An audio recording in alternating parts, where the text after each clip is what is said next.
I was blown away. Everything was so intense, so the colors were so strong and brilliant, and everything was in more than 3D, so clear. And I live very close to the harbor, so I walked down to the river, and I had to cross a very busy street, and there was a motorcycle passing by with really strong noise. I think they had removed the mufflers. And usually I get annoyed by that, but I didn't get annoyed. There was just the sound and nothing else, no thoughts around it. Wow, this was so beautiful. Welcome to the Gratitude Podcast on www.georgianbenta.com, where you'll hear a new story each week that will inspire more gratitude in your own life. Our mission is to inspire 100,000 people to discover how to feel gratitude and live a happy life through the amazing life stories of our successful guests and their actionable tips. And now, the host of our podcast, Georgiane Benta. Hi, Gratitude Seeker. Welcome to a new episode of the Gratitude Podcast. Today, with us, we have a person from a country in which we have never been. And I think it's very interesting to explore gratitude from a perspective that hasn't been explored yet, like from different countries, from different parts of the world, and also, of course, from different individual perspectives. After over 10,000 hours of meditation and 40 years of studying Buddhism, she wasn't able to stop from having debilitating fear when she found out she had breast cancer. Dr. Christiane Michelberger wasn't able to cope and question whether everything she had done up to this point was a complete lie. She discovered the book that led her to ask one simple question. That one question led to a true awakening. She realized she was spiritually sleepwalking. She had replaced one illusion for another. But this was only the first step. In her book, Finding Awakening, she shares her no-nonsense journey beyond the self to peace and freedom. Her mission is to put an end to all suffering. Isn't that amazing? Christiane, welcome to the Gratitude Podcast. Thank you, Georgiane, and thank you for having me. My pleasure, my pleasure.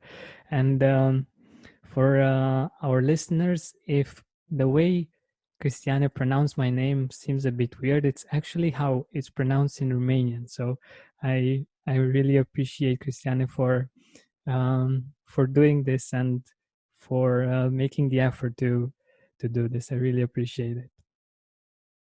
You're welcome. All right. So firstly, let us know a little bit more about you. Let us know where you are right now, and also a few things that maybe I didn't mention in your short introduction. Mm-hmm. So I'm calling in from Hamburg in Germany, which is in the northern part, right at the large river Elbe. And I'm very close to the harbor here. It's a large harbor. And today it's beautiful. The sun is shining and it's cold, but very nice weather. And it's very quiet because we are all in isolation, basically. And it's a beautiful atmosphere because all the neighbors are moving closer. Yesterday, somebody put on a party on their balcony, and the others came out as well. It's so wonderful. Yes. And I'm coming from a different perspective, but I think that what you call gratitude is actually something I'm experiencing it as well. I just don't give it that name. Mm-hmm. And I'm now working as a guide to awakening, which awakening means really finding peace which contains these feelings which I call love joy, because to me, they are made, the molecules of these feelings are made of one atom of joy and the other atom of love. And this feeling is like a bass hum in my life. And it's basically always there. Of course, when I'm concentrating, reading something, it's covered. But then when I relax, it's just a relaxing, then it's there again. And yes, when the state is there, it's uncovered. It's actually always there. It just has to be uncovered. Then the suffering really ends, and the fear of dying, which is so prevalent right now. And all that started with an experience I had in a church. Though I'm, with my work coming from a Buddhist perspective, I'm actually very connected to Christianity as well. And apart from being a physician, I also studied the organ and played in the church until I retired during services. So I was in a concert singing with a very small choir. Each voice just had 3 people. And we were singing the psalm, "The Lord is my shepherd." And we were singing along. We were about half into the concert. And all of a sudden, my whole experience shifted. And I knew that these words were true, but in a totally different way than I could have ever thought. And I felt totally different as well. All of a sudden, I loved everybody around me, and though there were people I didn't really like in this choir, but I loved them too. And it was very weird, I found. How could I love just everybody? And it was a very expansive feeling, very beautiful. And I couldn't sing. I just was so absorbed by this feeling, but my colleagues managed to cover me up. I just moved my lips. And I looked around with my eyes. I couldn't really move, but I looked around and thought, I wonder whether the other are experiencing this as well. Of course, I couldn't tell because they were singing. And so it was like, wow. And it was this feeling of joy, love that permeated this experience. I didn't actually call it anything at that point, not even joy, love. At that time, I had been meditating in Zen meditation for, I think, 2 years. And I just thought, there is something totally different than what I know now. And this is so beautiful. And I felt very grateful for experiencing that. And it is like I caught a virus there. I caught the awakening virus. From that time on, I just couldn't stop looking for this other experience of the world that was available then, because it was so different, so loving. And I thought, this is really the love I want to experience. I didn't consider myself a very loving person. And that was so different. That's how it all started. Wow. I absolutely love how you took us there. And I'm sure that our listeners were all also able to feel, to experience how it was for you being there. Of course, probably in a small portion compared to what you experienced, but nonetheless, it's such a beautiful feeling, and I could definitely feel at least a part of that, and it feels amazing. Thank you for for taking us there. Mm.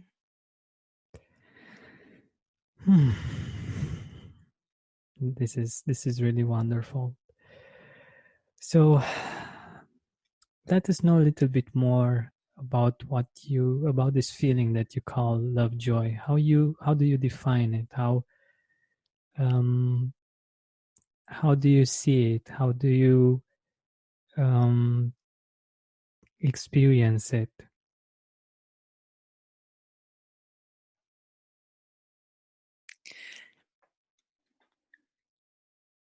Well, slipping into it right now, or relaxing into it, I would say it's so hard to define a feeling. It's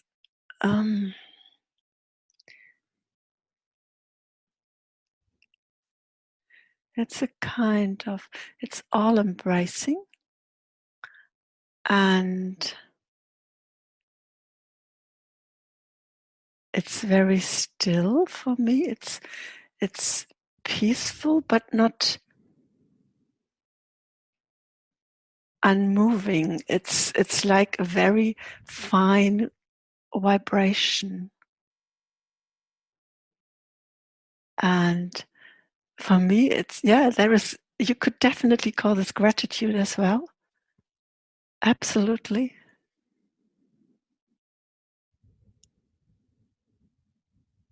It's a radical openness to experience, no matter how they are.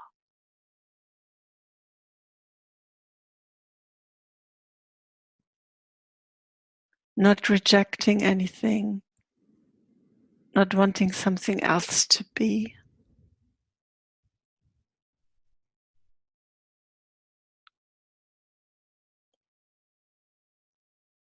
Everything that's there or happening is just okay.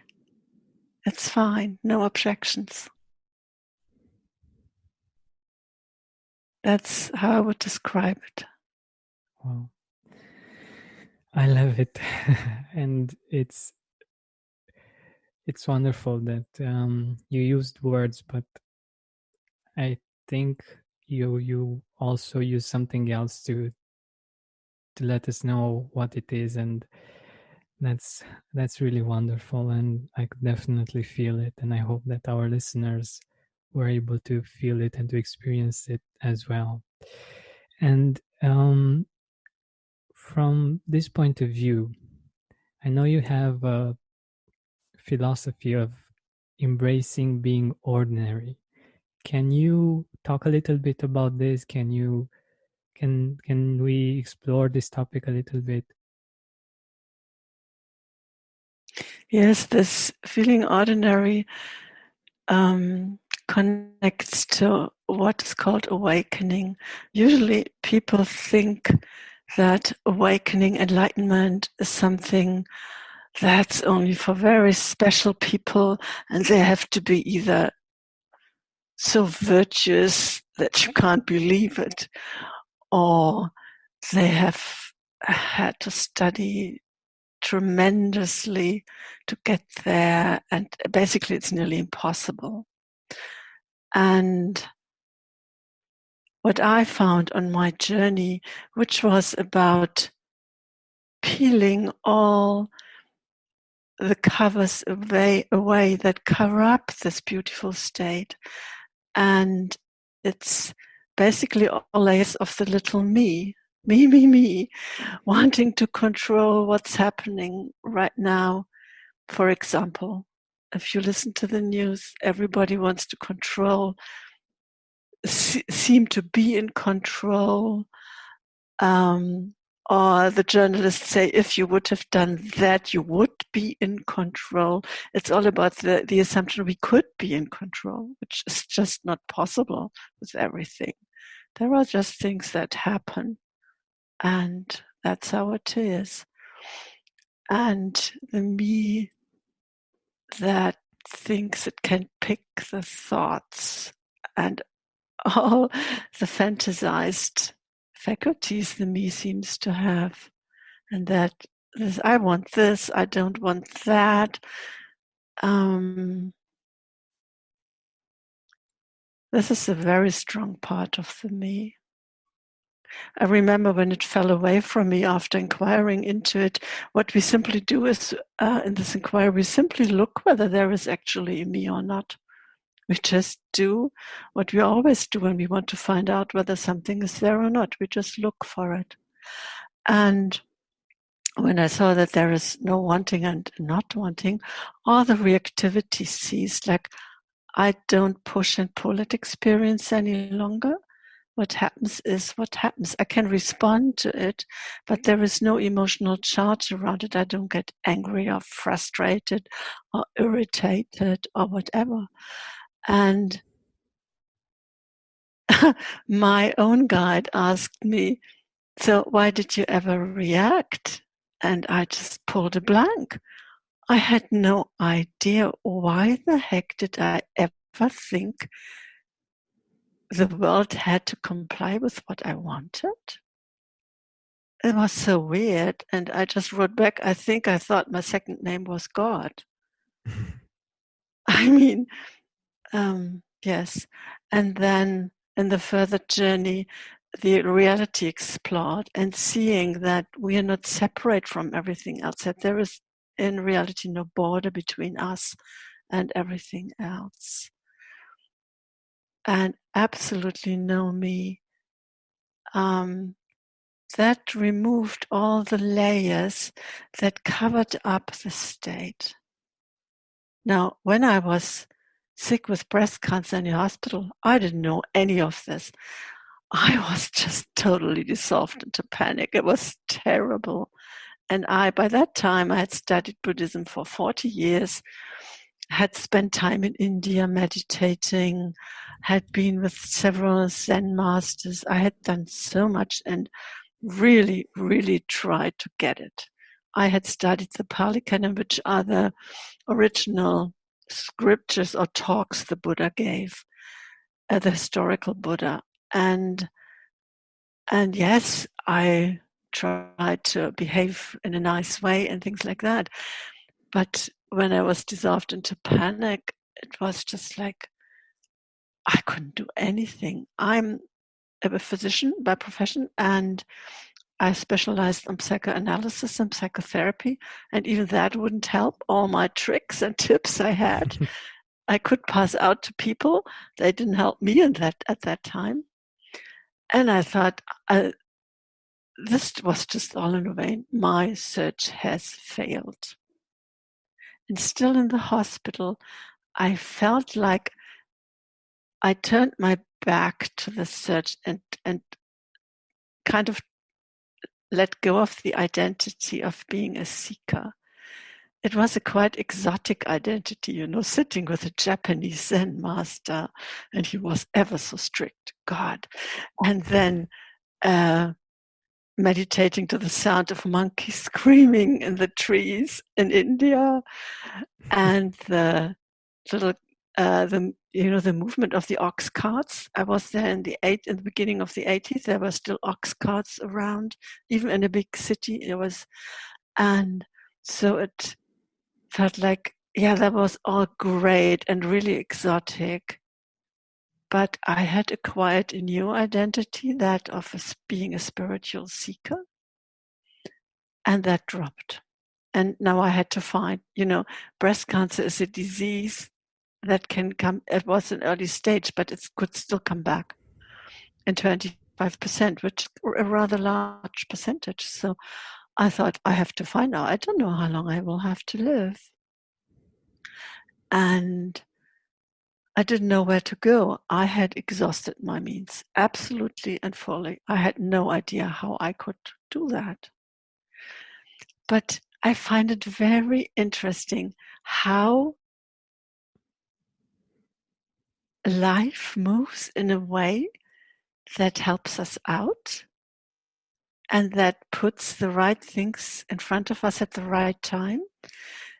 14 days later, at that time, I was translating an American book about finding your life purpose. And there was another woman translating it into English. And we were friends on Facebook, and we already had met in real life too. And she liked a post where it was about that the body isn't ready for awakening. And I thought, no, that sounds interesting. Let's read that. And I read it, and in that post, a forum was mentioned where volunteers guide other people to seeing through the self. I was very clear at that point that what was causing my suffering was thinking, I have breast cancer, I might die, I'm afraid, I'm panicking, I'm going to lose myself when I'm dying. That was creating all the panic. So the self, in Buddhism, there is a kind of phrase people repeat a lot. This is not me, this doesn't belong to me, this isn't myself. This is not me, this doesn't belong to me, this is not myself. And it didn't help me a bit in my panic. So I went on this forum and I read the dialogues there. They are open to public. And at one point, there was always this moment, the dialogues didn't teach anything. They simply put out some questions for people to explore. And the questions were all about, so where is this me? And I found that so interesting. And then there came this point in each dialogue where people saw something which I didn't get. And then the dialogue changed completely, and it sounded like a Zen poem. So beautiful. But I didn't understand a word any longer. And I thought, okay, something is happening there. And I thought, I'd try that. And then fear came up. I thought, gosh, what if this happens? Can I function without a me? I mean, I'm doing this, I'm writing, I'm cooking, I'm translating a book. Can I still do this afterwards? I was just in the middle of the translation. Would that work? How about my relationship with my partner? Would that still work? What if I go mad with that? I was really thinking about that. But when I read the dialogues, it always looked like the seekers there were quite nicely impressed, but they didn't go mad. They really found that life was so much easier after that. And it looked like it felt quite delightful. And I thought, well, I've done more crazy things in my life. Maybe I try it. And so I thought, these dialogues always involve that people have to reply every day of the week, even on the weekends. And I thought, well, I will have to have radiation after I'm discharged from the hospital, so I don't know how I'm going to take it. And maybe I'm not able to reply every day. But they had some dialogues in a book, and I downloaded the book and just took the dialogues on my Kindle into the waiting area of all the doctors I had to see after I was discharged, and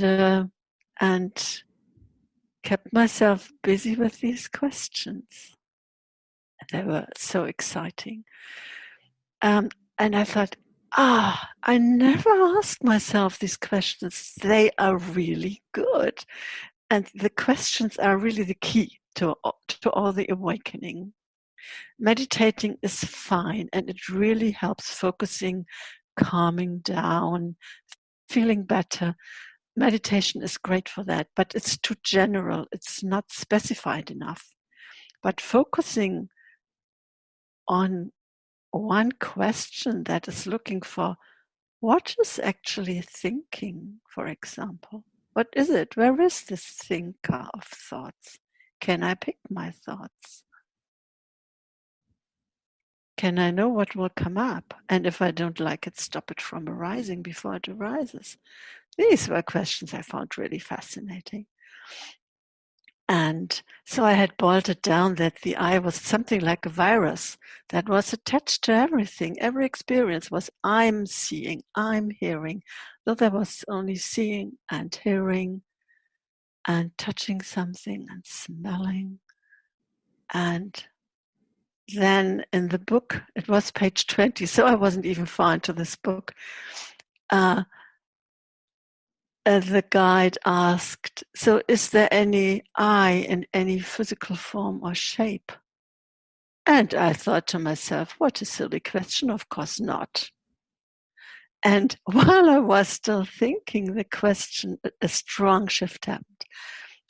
I felt like I was moved to the side a bit. I'm not even sure whether that really happened or not, but it really felt like I was physically moved to the side. Everything was quiet, totally quiet. All of a sudden, there were no thoughts. And I saw clearly that there is no me and never had been. And also, I saw why I had not seen it. It had been in front of my nose all the 40 years. And I did a fist pump. I thought, yeah, that's it. And it felt like so large. I had to go outside. I couldn't stay in our apartment. And I went for a walk, and it was a Sunday. And I was blown away. Everything was so intense. So the colors were so strong and brilliant. And everything was in more than 3D, so clear.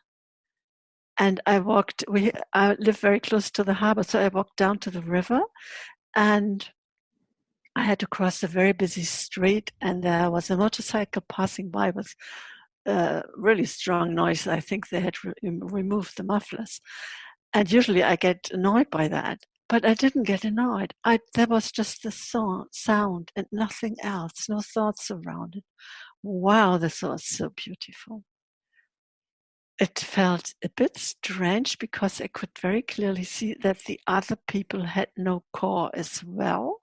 And I thought, I wonder how I'm ever going to relate to anybody again. But I thought, we'll take that at a later time. Now I'm just going to enjoy.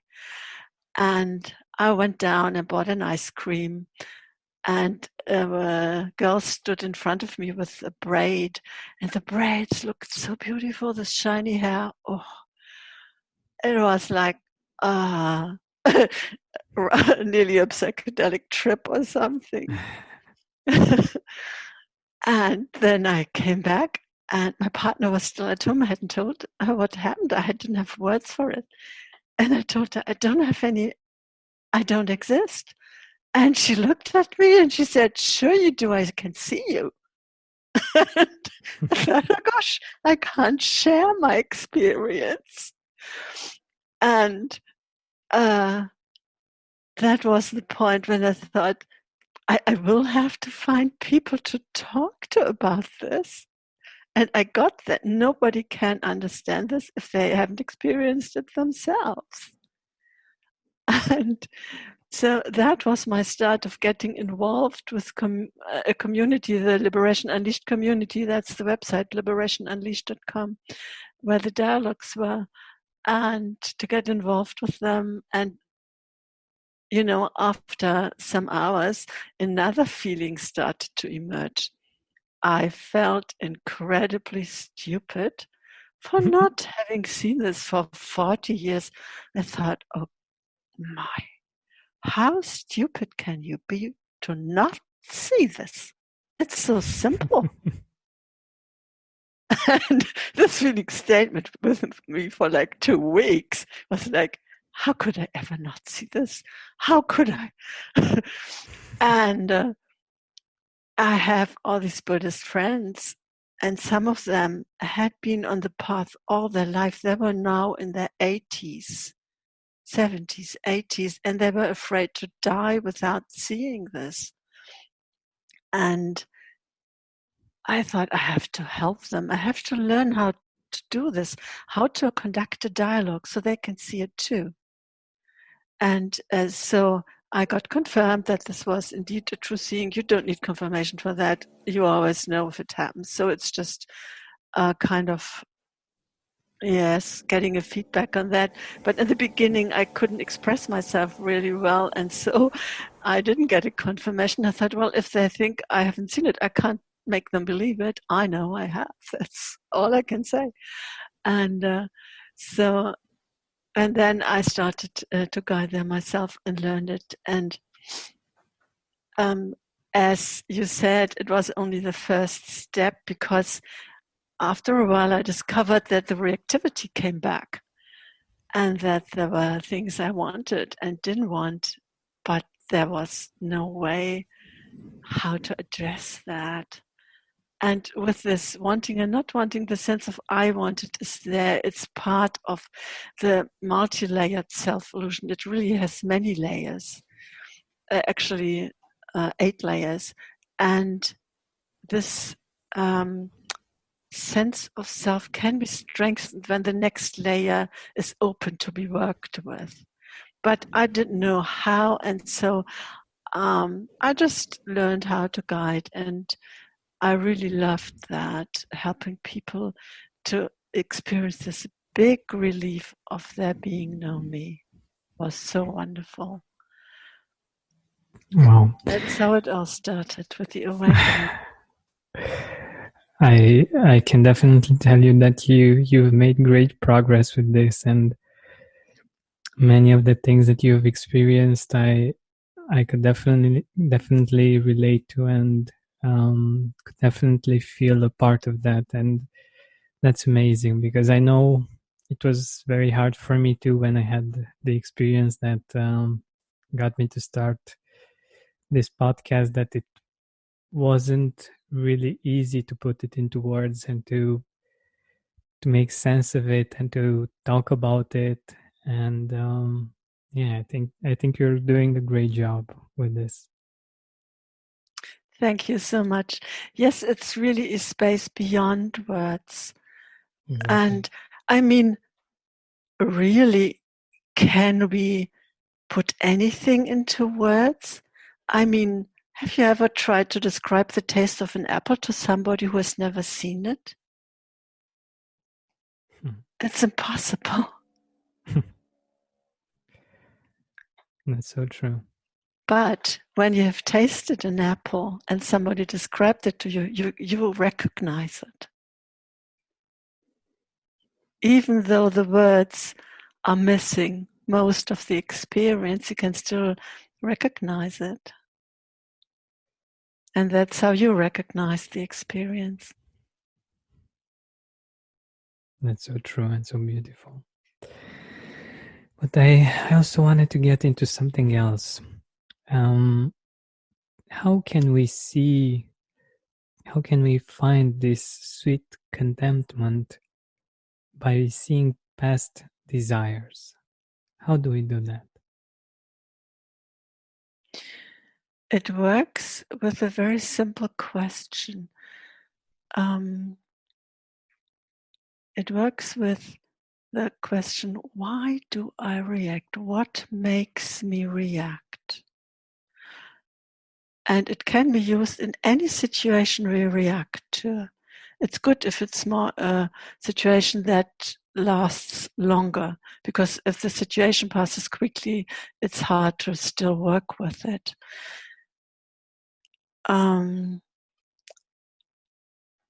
So I used a very personal thing in my relationship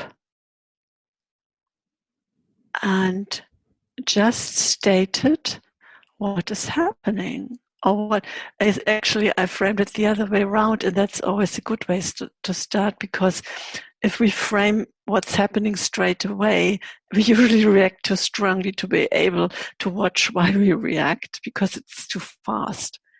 So, for example, I'll give an example. Maybe each evening, you have children, and each evening you get so annoyed because they don't want to brush their teeth and make a big drama out of it, and it takes half an hour until you're done. So what would you do? You would take, Robert is not brushing his teeth at night without kicking and screaming. And then just intone the sentence. It's good to do it in a quasi-lab condition first, because in the heat of the moment, when you have to do something, it's really hard. And then wait for the primary sensations to arise. It will feel really uncomfortable because that's where we react. We want to get away from the uncomfortable feeling. So Robert doesn't brush his teeth without kicking and screaming. Feeling the uncomfortable feelings, I wait for what arises that starts the anger about it or the frustration. Why do I react? What starts this reaction? And just waiting for it. Just waiting for it. At one point, there is clearly seen that there is nothing that makes us react. And again, you'll know when it has been seen. It cannot be overlooked. And then in the first step, reactivity will weaken in all other areas as well. It doesn't just weaken in this regard with the kid, but also in other areas. Usually you have to address that several times. Wanting and not wanting is really a thick layer. And it always takes at least 2 times and often several more. The second one I worked with was my desire for chocolate. And I noticed that or for snacking overall, I noticed that when I sit at my desk, I work online, I often get up and just to grab something to eat. And I thought, that's weird. And so what I did is, when I had this urge to get up and get something to eat or a piece of chocolate, I just paused and waited and thought, ask myself, what do I actually want right now? What needed to happen? Or what could somebody do or say so I would forget about eating something now? And I immediately knew it. And it really took me on a deep, very deep level. I wanted somebody to hold me, to just hold me without talking any words. And it connected me to my early childhood. My parents fled from the eastern part of Germany in 50, right? And in October, and I was born in January 51. And Hamburg was still totally bombed. Picture Syria, any town in Syria that's bombed. That's how Hamburg looked like. And we lived in a basement of a bombed house, and my parents had to build up a life again, and I was parked in a daycare center with many, many, many babies because all their parents need to somehow get a life back. And there was just nobody to hold me as a baby. And I connected to that, and I connected to that fear. There was so much fear around that, and I only could sit with it and wait for what made me want to calm this with something to eat. It was really strong. In hindsight, I always thought it lasted for months, but it didn't. I wrote it all down. It only lasted for a few days. It was like, I think, 5 days. And during that days also, my niece married and I was there, and I stayed in a hotel, and in the free time between the ceremonies and meeting, I sat with this because the fear was so strong I could hardly sleep. And at one point, I just sat on my hotel bed and said, I'm not going to get up before this is resolved, because the fear was just too much. And I just sat there. And with the sentence I worked with was, there is nobody. And this there is nobody was so strong. And I just sat there with the fear and let it rage and watched out for what started this trying to move away from this feeling. And I think it was after 3/4 of an hour, everything collapsed. The fear was gone, as if I had woken up from a nightmare. And there was no fear. The sentence, "there isn't anybody there," didn't get any emotional response any longer. I was just sitting there on my bed, wondering what had just happened. And after that, the reactivity was gone. What's very interesting is that after this shift and after many others, a kind of testing period starts. I have no idea how this is arranged, but I was still in the hotel getting ready to go home by train, and a phone call reached me. It was from the radiology department where I was treated with radiation. And during the treatment, you see a doctor each week. And they said, "I'm very sorry, but Dr. So-and-so isn't available this week. Would it be all right with you to see Dr. And now, they were very kind because I had had a meltdown when I had to change doctors once before that. And I didn't know what to say. It was like, wow. I didn't have any thoughts, and I also didn't have any feelings. I just thought, wow. And I didn't know what to say. And then the woman was so kind, and she said, yes, I understand that's not nice for you and uncomfortable, and just kept, trying to soothe me. And in the end, the only thing I could say was, "It's all right." And it's so, when the usual reactions don't happen, it's such a weird feeling. It's like trying to start a car, and it keeps idling, but the car doesn't start, and then you just have to stop. It's running. In German we say running into the empty space in a way.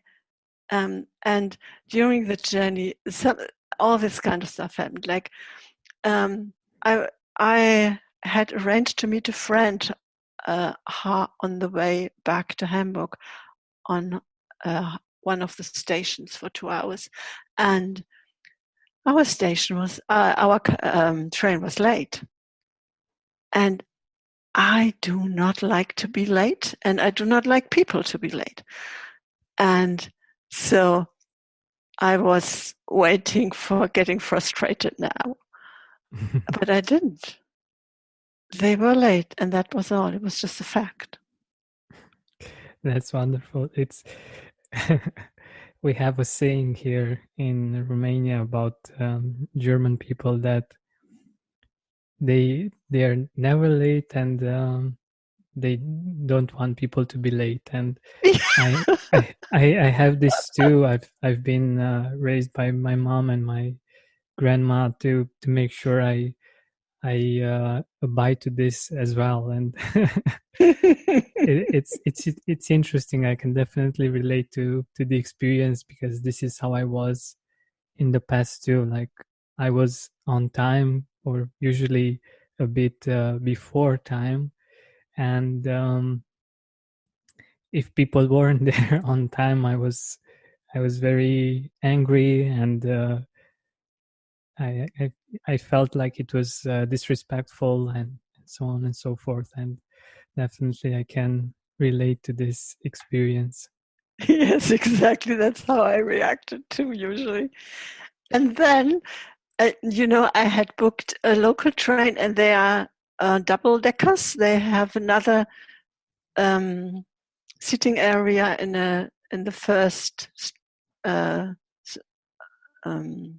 You can go upstairs, Yeah, I and understand. there is a glass ceiling, and you can look out, and it was fall, and the leaves were so beautiful everywhere. And I said, I'm going to walk up there and sit there and look at the leaves, right?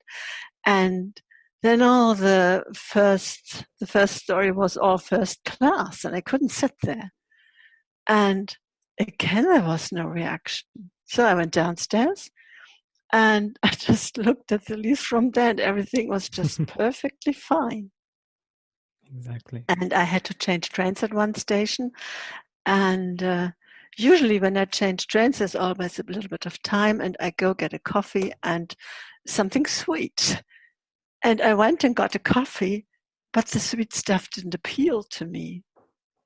And I thought, no, now things are getting really weird. So I went back with my coffee. And yeah, it's so amazing. If this soothing is no longer needed, then everything is just really totally okay as it is and can be thoroughly enjoyed. And I just phoned my friend and said, hey, I'll be late. And she said, yeah, fine, because trains can be late. She was all right with that. That's Yes. wonderful. That's Mm-hmm. wonderful. And I couldn't help but make a connection. And maybe Mm-hmm. you know about this too. When we are in, in Hardwiring Happiness, Rick Hansen talks about our two ways of operating from a brain's perspective. Mm-hmm. One is reactive and one is responsive. Mm-hmm. And you actually used those exact words that in the past you used to react to things and now you respond to things. And I think that's amazing how it correlates. Right. I actually think that this kind of inquiry I now guide people in is changing the way the brain registers the world. And to me, it must be that it's changing from a more left hemispherical experience where we think and comment all the time on what's happening and analyze it, to a more right hemispherical experience, which is just about experiencing it with all the narrative about it. Maybe that's the Wonderful. responsive way of Yeah, living. I wonder. it's very possible. Yeah, And that's also because it's so beyond words, because right hemispherical experience is without words. It's just the sensual experience. exactly. Yeah. And of course, this